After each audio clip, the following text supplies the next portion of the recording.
Rasulullah SAW mengatakan sesiapa, maksud hadis itu, sesiapa yang kena musibah falyata'azza bi, maka hendaklah dia bertakziah dengan kematianku. Dengan kematian siapa? Rasulullah SAW. Waktu para sahabat, sebahagian para sahabat mengatakan kullu musibatin ba'daka jalal. Semua musibah selepas engkau wahai Rasulullah, selepas musibah kematian engkau, kematian kamu wahai Rasulullah SAW adalah jalal, iaitu kecil, ringan sahaja. Kalau kita dapat sampai ke tahap tu, alhamdulillah. Tapi kalau fikir tentang Rasulullah rasa macam tak ada masalah, fikir tentang kita, besar masalahnya. Inilah musibah yang paling besar. Baik. Penurunan Al-Quran diturunkan secara beransur, macam kat stadium lah. Jaga secara beransur, apa dia? Tak biasa selama kat stadium. Penurunan secara beransur ni meneguhkan hati Rasulullah SAW berdasarkan surah Al-Furqan ayat yang ke-32 dan 33. وَقَالَ الَّذِينَ كَفَرُوا لَوْلَا نُزِّلَ عَلَيْهِ الْقُرْآنُ جُمْلَةً وَاحِدَةً كَذَلِكَ لِنُثَبِّتَ بِهِ فُؤَادَكَ وَرَتَّلْنَاهُ تَرْتِيلًا وَلَا يَأْتُونَكَ بِمَثَلٍ إِلَّا جِئْنَا بِالْحَقِّ وَأَحْسَنَ تَفْسِيرًا. Dan berkatalah orang-orang kafir, mengapa Al-Quran itu tidak diturunkan kepadanya, kepada Rasulullah, sekali turun saja, sekaligus turun dalam bentuk apa dia panggil, mushaf, seperti mana yang turun kepada Nabi Musa alaihissalam. Kadzalika, demikianlah, supaya kami perkuat hatimu dengannya dan kami membacanya secara tartil, teratur dan juga benar. Tidaklah orang-orang kafir itu datang kepadamu membawa sesuatu yang ganjil, melainkan kami datangkan kepadamu sesuatu yang benar dan yang paling baik penjelasannya. Jadi tujuan diturunkan sedikit demi sedikit adalah untuk nak membantu Rasulullah SAW, menguatkan hati Rasulullah SAW. Itu yang pertama. Dan yang kedua ialah memudahkan hafalan, kefahaman dan amalan terhadap Al-Quran kepada manusia dengan membacanya sedikit demi sedikit. Al-Isra 106, wa Qur'anan faraqnahu litaqra'ahu 'ala an-nasi 'ala mukthin wa nazzalnahu tanzila. Dan Al-Quran itu telah kami turunkan dengan beransur-ansur agar kamu membacakannya perlahan-lahan kepada manusia, dan kami menurunkannya bahagian demi bahagian. Perlahan demi perlahan, lebih elok daripada beri satu sekaligus. Kita nampak dah sekarang ni berapa ramai orang yang dapat duit. Dapat duit, apa dia panggil lah, duit jual tanah contohnya. Tanahnya diberi oleh kerajaan kan, berlaku di Malaysia banyak. Beli dapat duit selepuk ataupun sekali banyak begitu. Dalam masa berapa bulan je dia jatuh apa? Jatuh muflis, jatuh fakir, miskin. Kenapa? Kita kata bagus lah dapat duit banyak kan, berapa ribu itu. Tak tahulah dulu-dulu kan, katalah 500,000 mungkin dapat sekali 500,000 kan, setengah juta. Mungkin pada kita lebih baik dapat begitu daripada dapat sikit-sikit kan, bulanan dapat apa, dapat 1,000, 2,000 dah sikit sangat kan, nak buat boleh buat apa. Tapi masalahnya ialah kadang-kadang bila datang sekali, kita tak boleh nak uruskan. Terlalu banyak sangat. Dengan itu, ini merupakan salah satu wa nazzalnahu tanzila, dan kami turunkan secara bahagian demi bahagian. Ini sebenarnya merupakan satu kaedah yang Allah Subhanahu Wa Taala berikan kepada kita. Nak buat satu benda, buat sedikit demi sedikit. Jangan buat terus. Rasa semangat malam ni nak qiyamul lail, jadi qiyamul lail selama sejam. Bila buat sejam semangat lagi, 2 jam, 3 jam sampai habis. Habis satu malam tu qiyamul lail.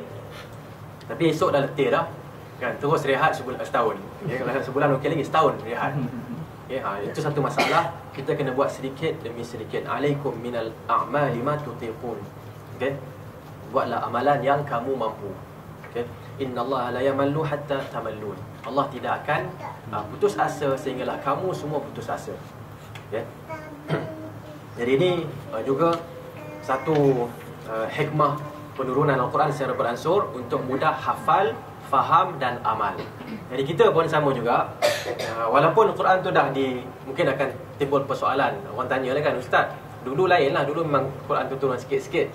Sekarang ni dah ada dah ada apa satu mushaf dah, takkan kita pun nak buat macam dulu kan. Jadi jawapannya ialah walaupun dah dikumpulkan, konsepnya sama, cara kita nak faham sama. Bahkan dalam hadis-hadis para sahabat menceritakan bagaimana mereka belajar 5 ayat demi 5 ayat. 5 ayat habis hafal. Dia 5 ayat ni dia kena baca, faham dan amalkan. Barulah 5 ayat yang lain baca, faham dan amalkan. Okey, 5 ayat lagi baca, faham dan amalkan. Kita buat macam mana? Baca satu Quran, baca je. Fahamnya bila bacaan untuk faham? Ada tak? Yang kita buatlah sekarang ni di Malaysia. Tanya dengan negara yang sama je, tapi kita tanya kat Malaysia lah kan. Kita buat di Malaysia, kita baca mula sampai habis khatam kan. Alhamdulillah bagus, nak khatam Quran tu bagus. Tapi yang lebih utama lagi, selepas dia khatamkan Al-Quran, mesti khatamkan apa? Kefahaman. Dah baca Al-Quran, dah khatam, maka baca bagi faham. Dah baca faham, maka perhatikan mana yang belum kita amalkan. Okey. Yang ketiga, memotivasikan kesungguhan mereka untuk menerima dan beramal dengan ayat-ayat yang turun. Cara beransur menjadikan manusia menanti-nanti dengan penuh semangat dan kerinduan terhadap penurunan ayat, khususnya apabila keadaan amat memerlukan, seperti peristiwa al-ifk, pendustaan, dan al-li'an, laknat melaknati. Okey. Ini juga satu unsur yang ada dalam tanzilul Quran, penurunan Al-Quran secara sedikit demi sedikit, nak memberi rasa rindu, memberi rasa rindu. Yang sekarang ni kalau kita perhatikan, siapa yang kerja dengan gaji, dia rindu pada apa? Dia menanti apa? Yalah, menanti duit. Tapi apa yang dia nantikan? Hari ke berapa? Hari yang ke berapa? Hari yang ke-25 biasanya kan. Jadi hari yang ke-25. Jadi saya pun bila masuk, kadang-kadang masuk bengkel-bengkel dekat universiti untuk bekerja, jangan jadi pensyarah 25. Pensyarah 25 daripada year. Saya tak faham dia. Saya lambat sikit bab apa ni, dia panggil bahasa-bahasa dengan konon-konon ni, saya tak faham sangat. Apa dia pensyarah 25, pekerja 25. Kan 25. Dalam umur tu bila dia dapat gaji selalu 25, baru 25 kan. Ni jangan jadi pensyarah yang kira untuk dapat gaji pada hari yang ke-25. Tapi jadilah pensyarah yang gaji tu memang ya gaji, tetapi pentingkanlah apa? Kualiti dalam amalan kan. Itulah. Jadi sama juga kalau kita nak belajar, adakah belajar untuk dapat A? Bagi siapa yang masih belajar lagi lah, untuk dapat A tu, adakah belajar untuk A atau untuk apa? Untuk ilmu. Mana satu? Jawapan dia pertama untuk ilmu, di samping itu untuk A.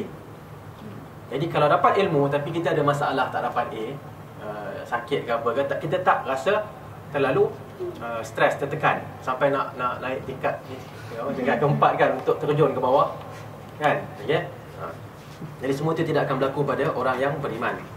Peristiwa al-ifk ataupun pendustaan, iaitu Aisyah radhiyallahu anha, kita dah bincang dulu kan. Boleh tengoklah di belakang tu. Okey. Aisyah radhiyallahu anha, muka surah apa? Siapa boleh tengok sekejap? Muka surah apa? Tentang ni, hadithatul ifk, peristiwa tentang pendustaan. Mereka berdusta terhadap Aisyah.